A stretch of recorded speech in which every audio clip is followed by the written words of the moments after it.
वास्तविक संख्या यानी रियल नंबर्स यानी चैप्टर 1 और टोटली ऑब्जेक्टिव होगा। ठीक है, तो चलिए क्वेश्चन देखते हैं। कह रहा है, और हाँ कोई भी अगर दिक्कत हो तो आप कमेंट्स कर कर अपना क्वेश्चन पूछ सकते हैं। सवाल कह रहा है दो लगातार संख्याओं का मसा। तो आप जानते हैं कि मसा उसको कहते हैं जब दो संख्याओं में जो संख्या मिलेगा उसको हम मसा कहते हैं। दोनों में मिलना चाहिए, नहीं कि एक में मिले एक में ना मिले, ऐसा नहीं। तो देखते हैं, कह रहा है दो लगातार संख्याओं का मसा क्या होगा। तो लगातार संख्या 1 और 2 दोनों में कोई संख्या मिलेगा, यानी कहने का मतलब दोनों कोई एक संख्या से कटेगा, किसी से नहीं कटेगा, नहीं ना कटेगा। तो इसलिए मसा जो आपका होगा 1 होगा, यानी जब कोई संख्या नहीं मिलता है तो उसका मसा 1 होता है। नेक्स्ट क्वेश्चन कर रहा है दो क्रमित सम संख्याओं का मसा क्या होगा। क्वेश्चन नंबर 2, दो क्रमित सम संख्या, तो सम संख्या एक 2 होता है और एक 4 होता है। अब इसका मसा, तो देखिए दोनों में क्या मिल रहा है, यानी दोनों में क्या मिल रहा है या दोनों संख्या किस संख्या से कटेगा, हाईएस्ट नंबर। ठीक है, तो सबसे पहले देखिए 4 बड़ा है ना, तो 4 से तो 2 कटेगा नहीं, 3 से दोनों कटेगा नहीं, 2 से दोनों कट रहा है, यानी ये भी 2 से कट रहा है और ये भी 2 से कट रहा है। तो आपका मसा क्या होगा, 2 होगा। अगर इसको बनाना चाहते हैं तो ये तो 2 किसी से नहीं कटेगा, यानी 2, 4 का अगर गुणनखंड हम करेंगे, अभाज्य गुणनखंड, तो 2 गुणे 2, देखिए क्या मिल रहा है 2, तो इसलिए आपका मसा क्या होगा 2 होगा। ठीक है, नेक्स्ट क्वेश्चन देखते हैं। 3 नंबर कह रहा है 2 या 2 से अधिक अभाज्य संख्याओं का मसा, यानी 2 या 2 से अधिक अभाज्य संख्या। अभाज्य संख्या हम उसे कहते हैं जो किसी अन्य संख्या से ना कटे। तो जब वो किसी से कटेगा नहीं तो सीधी सी बात है कि उसमें कोई नंबर कॉमन होगा नहीं, तो इसलिए आपका मसा उसका क्या होगा, 2 अभाज्य या 2 से अधिक अभाज्य संख्या का मसा 1 होगा, यानी आपका जो ऑप्शन होगा ए नंबर होगा। 4 नंबर कह रहा है दो लगातार विषम संख्याओं का, तो लगातार 1 हो गया, 3 हो गया, 3 हो गया, 5 हो गया, 5 हो गया, 7 हो गया, ठीक है, 7 हो गया, 9 हो गया, 9 हो गया, 12 हो गया। ठीक है, यानी कह रहा है दो लगातार विषम संख्याओं का मसा क्या होगा। यहां आप ध्यान से समझिएगा, तो देखिए दोनों में कोई नहीं मिल रहा है, इसमें भी नहीं मिल रहा है, इसमें भी नहीं मिल रहा है, इसमें भी नहीं मिल रहा है, इसमें भी नहीं मिल रहा है, लेकिन यहां देखिए 12 है और 9, 9 3 12, यानी 12 तो विषम संख्या नहीं है ना, सॉरी, तो 7 2 9 9 2 11, 11 होगा, इसमें भी नहीं मिल रहा है, यानी किसी में भी ये नहीं मिलेगा, यानी आपका इसका भी मसा क्या होगा 1 होगा। ठीक है ना। नेक्स्ट क्वेश्चन कह रहा है कि दो सअभाज्य संख्याओं का मसा क्या होगा। तो पहले तो आपको ये जानना होगा सअभाज्य संख्या किसे कहते हैं। तो सअभाज्य संख्या पहले हम क्वेश्चन लिखते समझाते हैं, ठीक है ना। 5 नंबर सअभाज्य संख्या, यानी कहने का मतलब कि दोनों जो संख्या हो, दोनों संख्या, यानी जैसे 7 हो गया, 12 हो गया, ये देखिए दोनों किसी भी संख्या से नहीं कट रहा है, नहीं ना कट रहा है, तो ये आपका दो सहअभाज्य संख्या हो जाएगा। यानी दो संख्या हो और वो किसी एक संख्या से दोनों संख्या नहीं कटनी चाहिए, तो इसलिए इसमें तो किसी से ये नहीं कटेगा, कोई एक संख्या से नहीं कटेगा, इसलिए आपका मसा क्या होगा 1 होगा। 6 नंबर कह रहा है ए और बी अभाज्य संख्या है, तो इनका लसा क्या होगा। देखिए ए और बी अभाज्य संख्या है, तो लसा पूछ रहा है।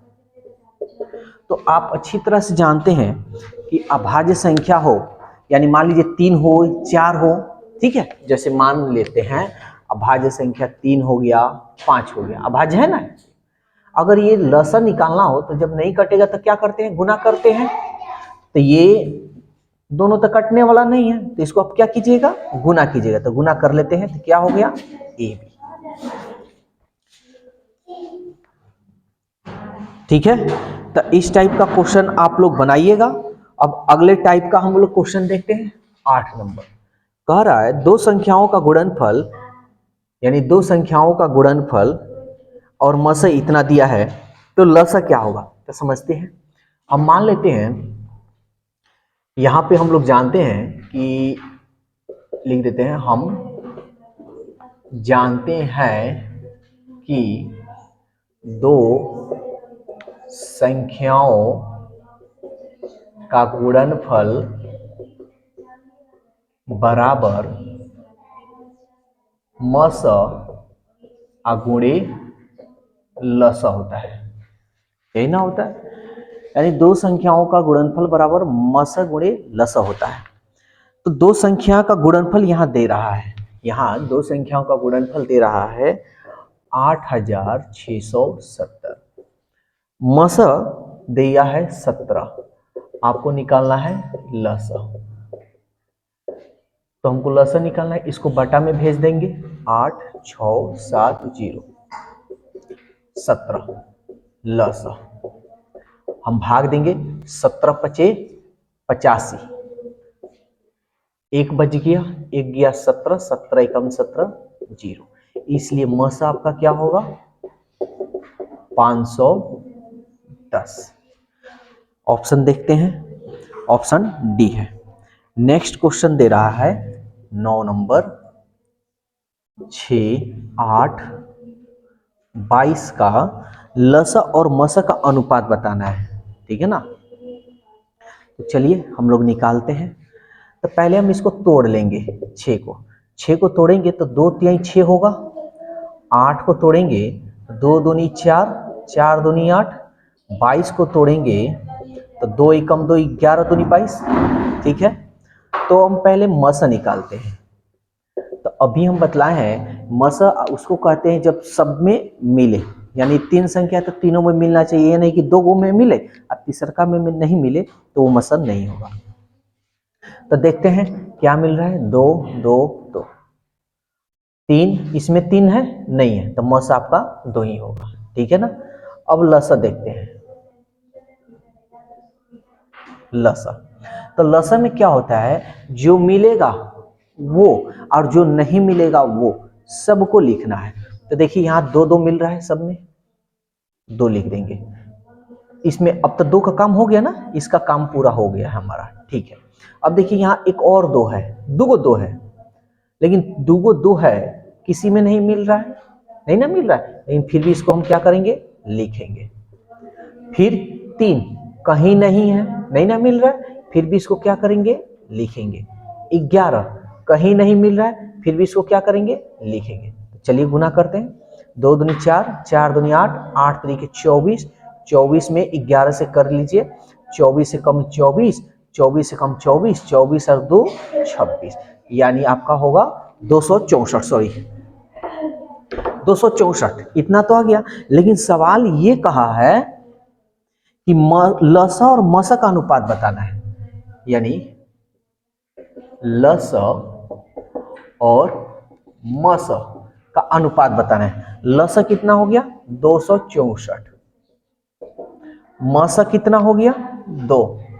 अब ये देखिए ये 2 से ये कट रहा है, कटाते हैं, 2 एकम 2, 2 तिहाई 6 और 2 दूनी 4, यहां कुछ नहीं यानी 1, यानी 132 अनुपात 1, 132 अनुपात 1, यानी आपका ऑप्शन कौन सा है, ए नंबर है।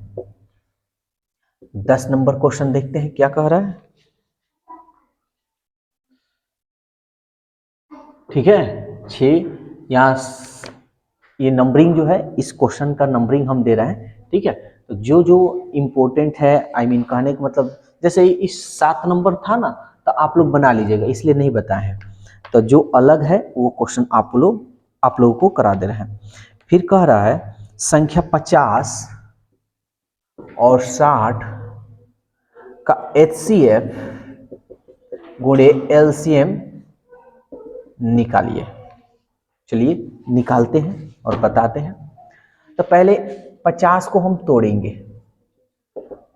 2 दूनी 4, ठीक है, 25 हो जाएगा ना, 50 25 दूनी 50, आप लोग ऐसे तोड़ लीजिएगा, 2 दूनी 4, 2 पचे 10, 50 25, चलिए तोड़ कर दिखाते रहे। फिर 60 को तोड़ेंगे तो 2 तिहाई 6, 2 एकम 2, 2 पचे 10, 3 पचे 15, 2 गो 2, 1 गो 3 और 1 गो 5। अब आपको HCF निकालना है तो HCF निकालते हैं। HCF बोले तो मसा, देखिए क्या मिल रहा है, 2 मिल रहा है, 5 इसमें भी है और इसमें भी है, फिर एक और 5 अब नहीं ना है, तो आपका HCF क्या होगा, 2 5 10। LCM यहां निकाल दे रहे हैं ऊपर। तो LCM क्या होता है, जो मिलेगा वो और जो नहीं मिलेगा वो दोनों हमारा होगा। तो देखिए यहाँ 2 मिल रहा है तो ये लिख देंगे। अब और देखिए 2 है ना, एक और 2 है, मिल तो नहीं रहा है लेकिन फिर भी क्या करेंगे, लिखेंगे। 5 मिल रहा है, लिख देंगे, 2 बार नहीं लिखेंगे, एक के बार। एक और 5 है, नहीं मिल रहा है लेकिन फिर भी क्या करेंगे, लिखेंगे। 3 नहीं मिल रहा है, फिर भी इसको क्या करेंगे, लिखेंगे। 2 दूनी 4, 4 पचे 20, 20 पचे 100, और 100 में हम 3 से करेंगे 300। सवाल आपका यानी आंसर आपका ये होना चाहिए, यानी HCF गुणे LCM। तो HCF देखिए तो कितना है, HCF कितना मान आया है, 10। LCM का मान कितना आया है, 300। और इसको गुना कर लेते हैं, 3 1 2 3 1 2 3, यानी आपका आंसर का क्या होगा, 3000। तो आपका जो ऑप्शन जो दिया हुआ है कौन सा होगा, ऑप्शन डी होगा। ठीक है, तो आज के लिए बस इतना ही। और ये वीडियो कैसा लगा आप कमेंट्स कर जरूर बताइएगा। और आपको जितनी वैरायटी तरीका का क्वेश्चन होगा, जितना अलग अलग तरीका का क्वेश्चन हो, सारे क्वेश्चन को हम सॉल्व कराएंगे। कोशिश करेंगे कि आपको लाइन बाय लाइन बताएं, चाहे एक जैसा भी हो, लेकिन समय हम लोग को गंवाना नहीं है, ठीक है ना। इसलिए एक जैसा जो क्वेश्चन होगा उसको हम छोड़ देंगे, अगर आप कहिएगा तो उसको भी बता देंगे, लेकिन कमेंट्स कीजिएगा। तो वीडियो कैसा लगा कमेंट्स कर जरूर बताइएगा, और इस वीडियो को ज़्यादा से ज़्यादा शेयर कीजिएगा, क्योंकि ये आपका क्वेश्चन 10th में आने वाले क्वेश्चन है, उसी तरह का हूबहू हम करा रहे हैं। ठीक है, 60 क्वेश्चन 50 क्वेश्चन, जितना क्वेश्चन आपको होगा एक चैप्टर में पूरा हम कराएंगे। ठीक है ना, तो वीडियो में बने रहिए और इस वीडियो को ज़्यादा से ज़्यादा शेयर कीजिए।